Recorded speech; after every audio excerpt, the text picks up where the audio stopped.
Hi friends, నేను చింతపండు వేసి పల్సని వాటర్ చేస్తున్నానండి. బీరకాయ తొక్కలతో దోశలు.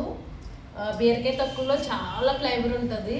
పిల్లలకి మనం ఫ్లేవర్ ఉన్న ఫుడ్ ఇవ్వట్లేదు అసలు. ఈ తొక్కల్లో చాలా ఫ్లేవర్ ఉంటుందండి. చింతపండు నీటిలో క్లీన్ చేసుకుంటే దీంట్లో కెమికల్ అంతా పోతుంది, న్యాచురల్గా అవుతాయి ఈ దోశలు. ఇవి నల్లేరుకాడ అండి, మా దొడ్లో ఉంది నల్లేరుకాడ. ఈ ముక్కలు కూడా దోశలు వేస్తాను.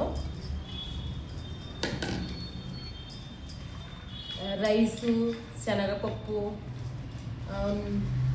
నువ్వులు, మెంతులు అన్నీ వేసి పులవకుండా కొంచెం నానిన తర్వాత మిక్సీ పట్టేసి దోశలు వేస్తాను. చాలా బాగుంటాయి దోశలు. ఇందులో మెయిన్గా ఫ్లేవర్ ఉంటుంది. పిల్లలకి చాలా మంచిది.